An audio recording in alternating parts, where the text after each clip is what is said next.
on the other hand, it's also possible that the problem composers they will intentionally try to trick you with the example input and output, right? They want hide the corner case and only give you the normal case. So that's something to keep in mind. So in any case, this kind of a small case study is extremely important. So now with this case study with a size of 3, can you please try to see whether you can see any pattern or you can figure out a way to approach the problem better?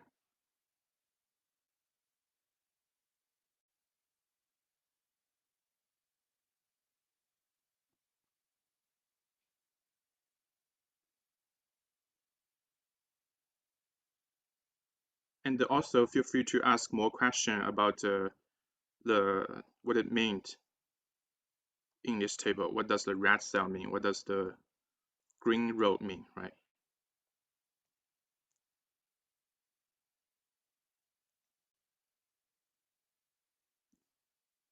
And I hope all of you can try to observe and think, how can you expand this to four people or with 4 seats, right? Or even more.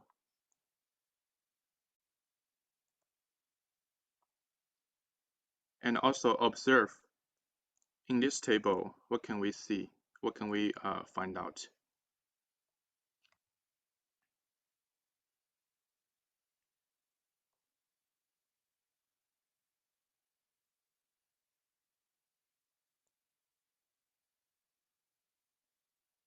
Okay, so I will give you 1 to 2 more minutes just to try to figure this out on your own, or at least work on this problem for some time.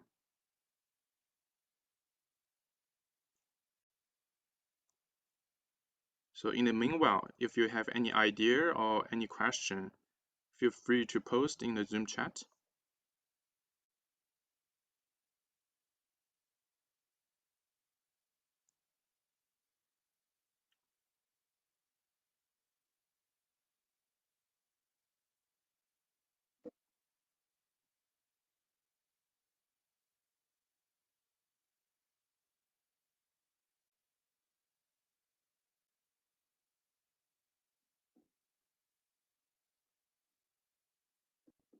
Yeah, I saw Lakshis said, I guess if there are same amount of people and chairs, there will only be amount -1 possible ways to sit.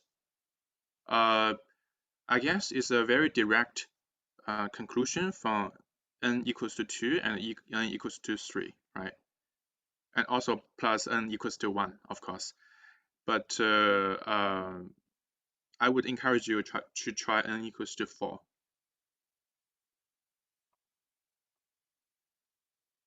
So just to directly tell you the answer is that this is not the right answer. So sometimes this is caused by incomplete information, meaning like we are not seeing enough cases. So usually we just want to have a little bit more cases.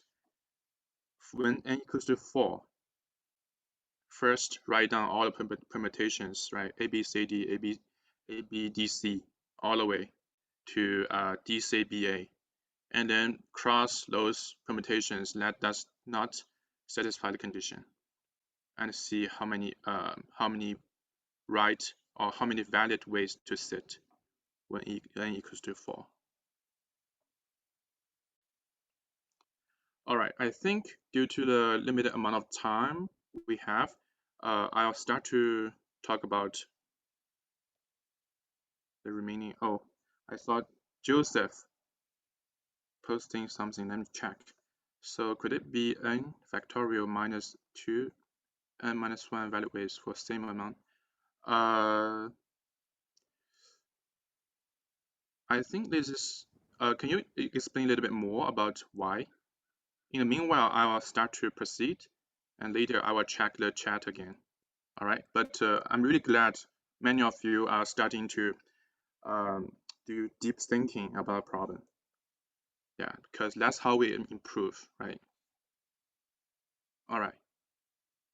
So here is some exploration. If we think about it,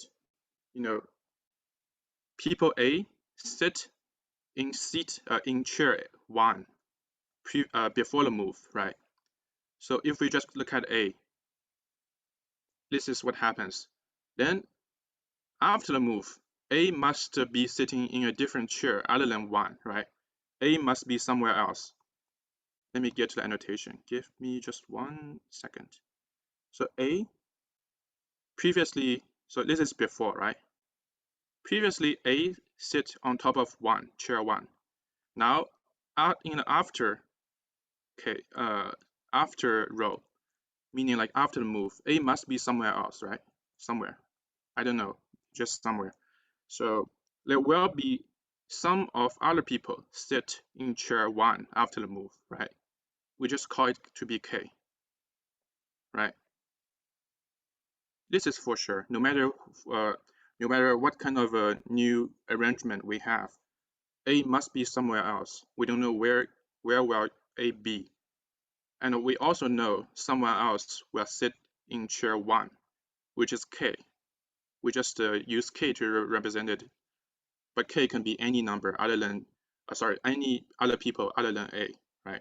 This is something for sure. Okay. So, of course, previously K must be sitting on top of a chair.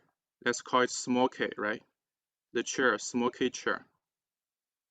And the K, the big K, capital K, is the people, right? Is the student sit on top of the chair, small k, lowercase k, right?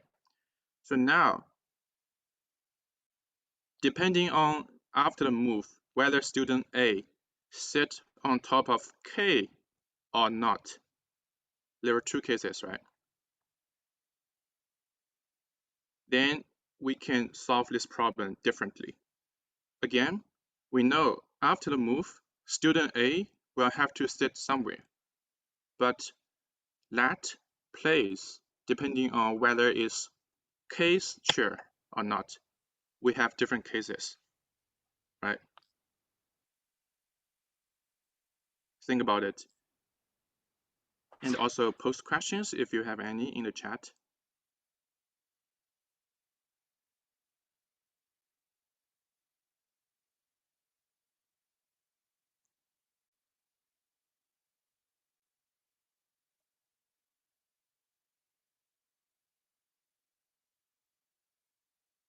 And I want you to pay attention to how I try to approach the problem. Basically, I try to look at, first of all, a small case in the previous page. And in this page, I try to approach, not only look at n people at the same time, but only focus on one of the person, right? I try to eliminate the scale of the problem, or say, only look at one aspect of the problem, right? And try to make some observation. And also, what's very important is that I call anyone who sit on top of chair 1 after the move to be K. And this is what we usually call name something, right? Name something is extremely important because it will help ease our brain. We don't have to think about, oh, someone sitting in 1. We can always call it K, right? This step, we usually call it name the problem, or say name something. So these are the tricks, or say the techniques, can help you get more focused in problem solving. Okay, I saw some people posted. Let me quickly check. Joseph said, oh, okay, yeah. So,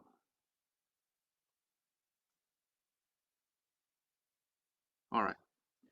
So again, we have two cases now, right? So for K, who sit in chair 1 after the move, previously K sit in chair K, right? That's his or her chair. So now After the move, A will sit somewhere else other than chair 1, right? A will move to somewhere else. So depending on whether whether A sit in chair K or not, we have two different cases, right? So let me move on. Given K sit on the chair 1, if A sit on chair K, right? Now we have two columns marked with green, right? So first of all, these two columns will satisfy the condition. Both of them are not sitting in their original chair, right? Then it's a matter of solving other rows, right? Then in that case, if we don't look at the chair of 1 or K, and also we don't look at students A or K, then the whole problem becomes the same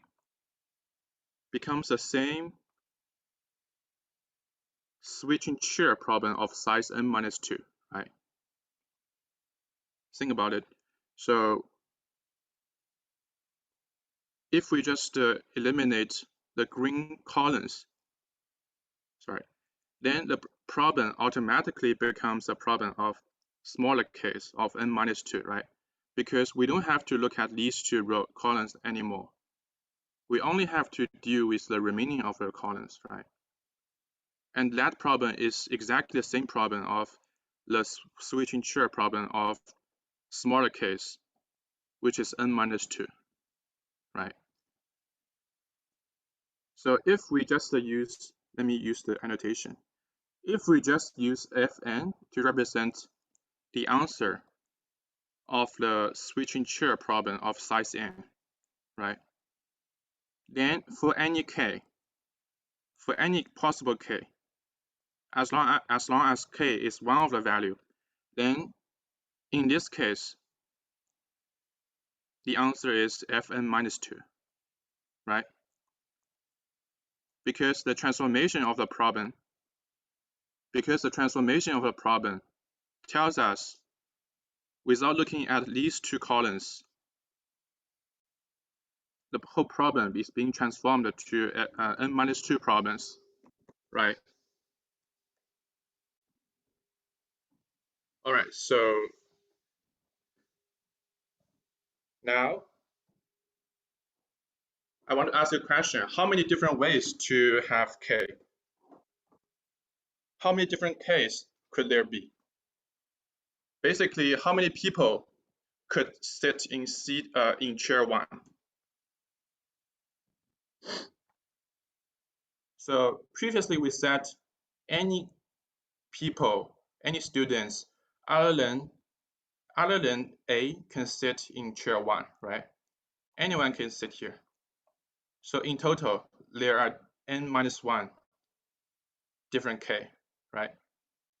So for this part, it's n-1 times Fn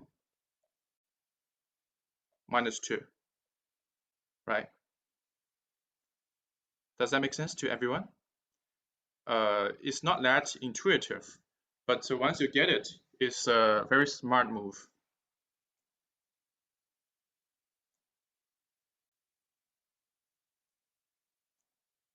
Okay, so if you have any question, feel free to post in the chat. I'm actively checking that.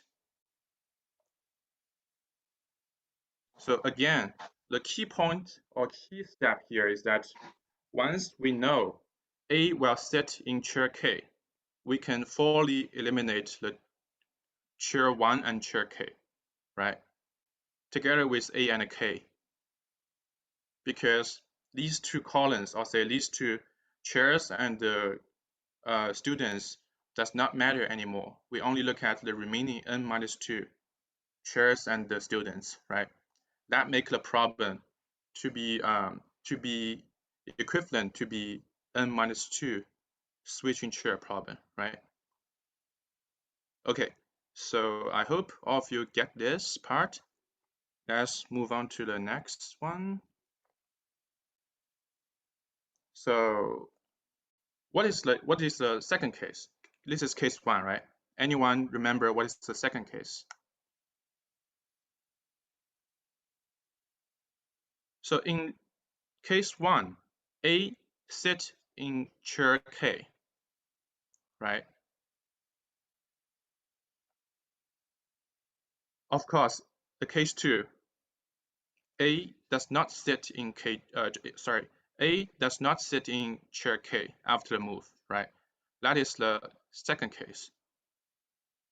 But what should we do for the second case? Given we've already solved the first case, can you think for just 1 minute, think about how to solve the second case?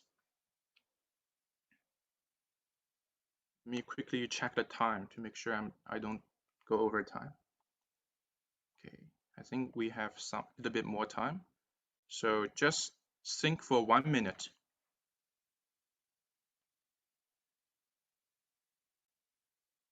If A does not sit on chair K after the move, what do we do? So Dayong asked what was the equation on the previous slide again? It is n minus 1, which is different number of k, and fn minus 2, which is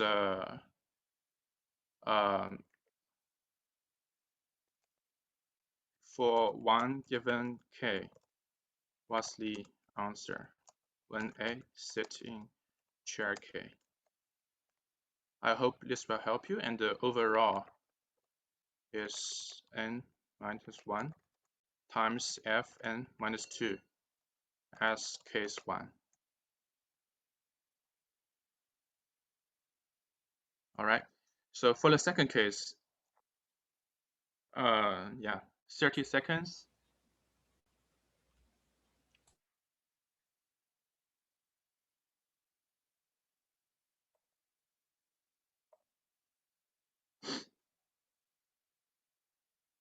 Again, in the previous slide, I tried to eliminate some of the columns, right? In the case 1, I eliminated two columns. Then what do we do in the case 2? Yeah, I saw Dayong said n minus 1 times fn minus 1. All right, so Dayong, do you want to explain why?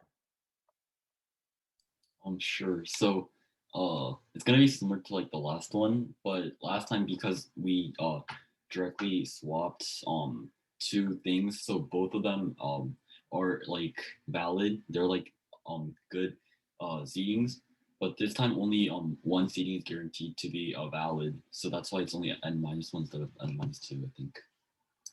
Yeah. So in the previous page, we crossed the two columns, right? Because both of them does not matter for the rest of the columns. And in this case, we just need to cross one column, which is the chair 1, right? After we cross chair 1, we can take K, chair K, people K, and people A to be the same person and the same chair, right? And then the whole problem is being transformed to the same problem of size n minus 1, right? Because A cannot sit in chair K anyway, which was covered by case 1, right? Then the whole problem becomes the size n minus 1, right? Okay, so if you understand this part, then basically the whole thing in case 2, for given k, we know fn minus 1 is the different ways for case 2, right? And again, how many different places A can sit other than K? I'll say like how many different K's could there be? Is K, right? Oh, sorry, is n minus 1, right? So put everything together. Case 1, A sit in chair K, right? After the move. How many ways? fn minus 2 times n minus 1, right? Case 2, how many different ways? Where a does not sit in chair k is fn minus 1 times n minus 1, right? So to put everything together, for case 1, a sit in chair k, right? Case 2, a does not sit in chair k, and we just plus them together. So this is an equation that we can use. We call it we call it an iterative equation. You can go from small to big, or go from big to small, meaning like you can first figure out a base case such as f1, f2, f3, and after that, to compute f4, you can compute f4 based on f3 and f2, right? And then in that way, it's just like a mathematical induction. You can go all the way to however big n can be, right? And in the opposite direction, you can also go from big to small. For example, you want to solve A100, then you want to know A99 and A98. But in order to solve A99, you have to know the previous two, right? If you know Fibonacci sequence, this is very similar. So one is going from small to big. Another way is to go from big to small. But that's relatively requires more explanation. And what's the difference, and what's the performance difference? What is the coding complexity, etc. All those complexities I won't be able to cover in this class. Yeah, I hope in the future we'll have a chance to meet again. So today I will just stop here. Yeah, I don't want to assign homework, but I feel like if you can use the knowledge to solve this one, it'll be great. Just for fun, it's not a homework, okay? I won't collect it.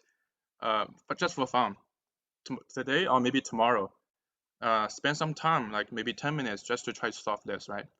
Compute how many different ways that an n polygon can be split into triangles, right? So similarly, I want to quickly recap what we did. Previously in this problem, what we did is that we first observed the problem, right? We did a small case study, which is also called paperwork, right? Please no skip paperwork going forward, okay? Try to do enough analysis on paper. Don't panic, directly jump into typing. Most of the time it's a waste of time, directly type. And exploration, basically try to observe, right? And depending on observation, maybe you have different cases. Maybe you find a good algorithm to solve, right? In any case, don't skip paperwork. And for this problem, you will also try to name something, right?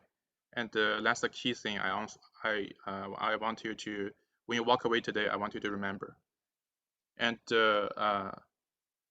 as you can see, different angles matter, right? Because although all these 5 different ways to split looks very similar, however, depending on which direction the angle points to is different. So that means all these angles are ordered. So we want to compute when n equals to 5, compute how many different ways to split the n polygon, right? Okay, so I guess that's it, and I hope you enjoy the class and you learned something from today. Yeah, okay, for the next section, I will introduce teacher Charlie to give you a quick introduction for XCamp. And yeah, Charlie's here. So teacher Charlie is the co-founder of XCamp as well. So he will introduce the rest of the presentation. All right, thank you very much. Hey, Yuan. Yeah, hey. Should I switch to your screen share or? What's the next slide? Would you please show me next slides? Oh, we missed some. Please give me the screen share. Let me do it. Just give me 1 second. Yeah. Yeah, sorry, I probably went over time a little bit. It's okay. Just give me 1 second. Let me share my screen here.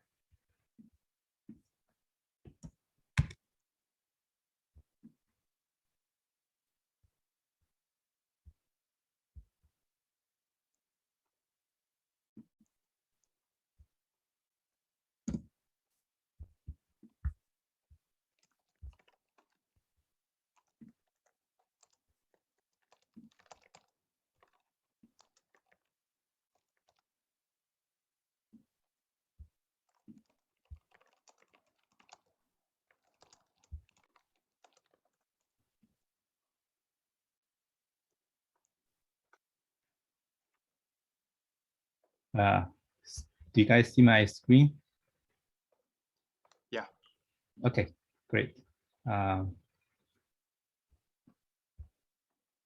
everyone. My name is Charlie. As Yuan just said, I'm one of the co-founders of XCamp2. Also, I'm working in Google X. So I'm so glad to give you some introduction about XCamp, also about both of us. I'm working on artificial intelligence for agriculture. Also, I did some angel investments. I graduated from UCLA on AI too. You might not know Yuan too already. He's working in Google mostly on big data infrastructure.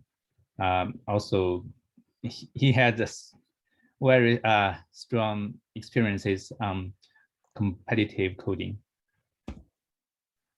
Another resources we have is Professor Xianyou Xu.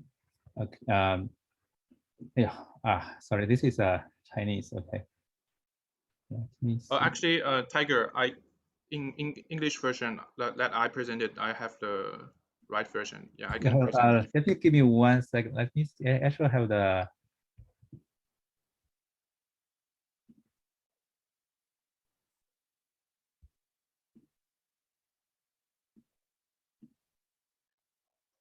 Okay, let me reshare my screen again.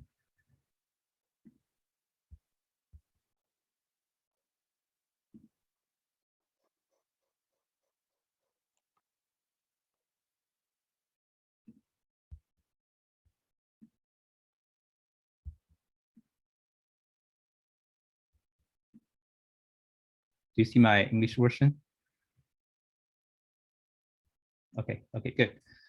Yeah, I think in this English version, we didn't put Xianyou Xu's slides here, but I want to say he is the guru, the master of competitive programming coach. From his students, there are 4 of them have won the IOI International Olympiad of Informatics gold medals. 2 of them are #1 on that year for the whole world. So we are using his teaching materials, teaching philosophy. Also, more importantly, we build a community. So most of the students, we can share information, share our learning together, to work together and grow together. Also, here I have a video I want to share with you about XCamp. So let's let me share my video in another.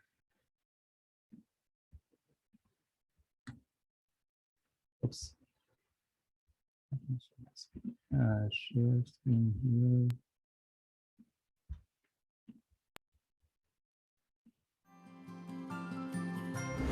Computer science and artificial intelligence are tools that will change the future. XCamp Academy is a community dedicated to inspiring and cultivating the next generation of computer science and artificial intelligence talent. XCamp Academy was founded in August 2017 in Silicon Valley by 2 Google software engineers.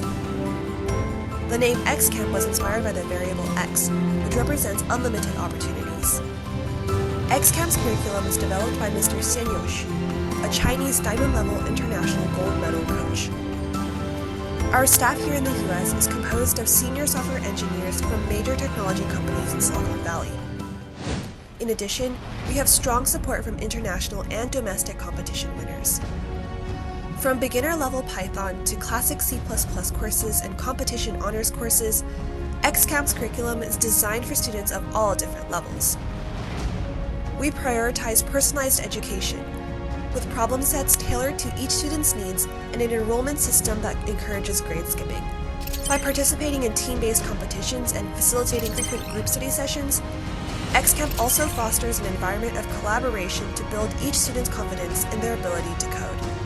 We also provide math and computer science merit scholarships to qualified students. As of the beginning of 2021, 50 XCamp students have qualified for the USACO Silver Division and above, including 4 who are in the Platinum Division. During the Teams Code Summer Virtual Contest, XCamp's teams won 2nd place in their Intermediate Division and 1st place in the Advanced Division. At the 2021 Harker Programming Invitational, our students won 1st and 2nd place in the Advanced Group, and the top 3 teams in the Novice Group were all from XCamp. Here at XCamp, we believe that children have unlimited potential and can change the world through coding.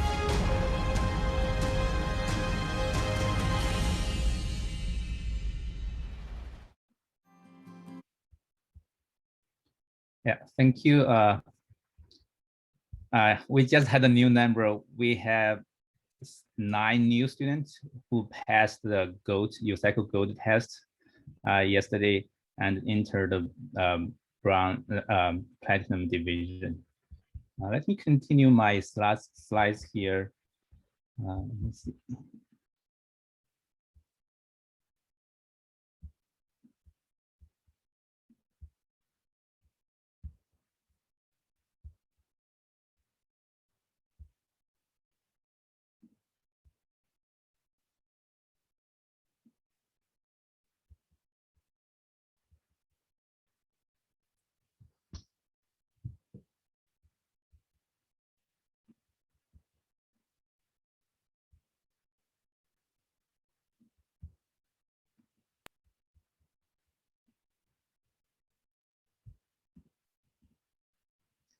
Here, I want to share with you what we are working in Google X. Some of you might know Waymo. It's a self-driving car. You might not know the deep technology. Here, I would like to share some technology of self-driving car. For the car, we have sensors, radar, video, GPS, laser, and ultrasound. More importantly, we have software to analyze this signal. So we can recognize all these cars parked, also the person here, even the moving cars, also recognize the road so the car can drive automatically, avoiding people on its own way. Now it's like the big frontier of AI. It's including most of the technology of AI here, recognition, planning, execution. So if you have more interest, you can search Waymo in YouTube and find some more introductions on this technology. I want to see here, 80% of the Waymo's work is by software. Only 20% is hardware. Or when we say it's self-driving car, it's called driven by code. Oh, I want to say how important we are learning coding here together. We can really change the world with this kind of skill. Next, we have 5 minutes left. I just want to quickly ask you one question. What do you care the most? Just ask yourself, we don't have time to type out now. Just think, 5 seconds. Some of you might care the test, right? The contest. Some might you may care your school, your college application later on. Some of you might thinking, okay, what's my sports going on? How could I improve that? Or what's my relationship with my friends? Here, I want to say there's some information others you might never think about. You might think about that and you might care. So, do you care there are 600 million people who are hungry? Do you care there are 300 million people, children, they live on less than $2 a day? There are 260 million children who don't go to primary or secondary school. There are 20 million people currently at risk of famine, which means they don't have food, they're hungry. There are over 2 billion people in the world lack access to water that is free of health risk. Do you care the earth is getting hotter? Do you care human will never see live West African black rhino again? We will distinguish soon. Do you care there are only 1,400 remaining Hawaiian monk seals there? Do you care the world lost nearly 100 million hectares of its forest? Do you care 15 billion trees are cut down each year? I ask these questions because when we learn coding is the tool, what would you do when you think about that? What will you do when you have this very high skill and technology on coding, on software engineer, on AI? Luckily for these questions I just mentioned, United Nations had this 17 Sustainable Development Goals. They set it up on 2015, but these 17 goals they will try to achieve by 2030.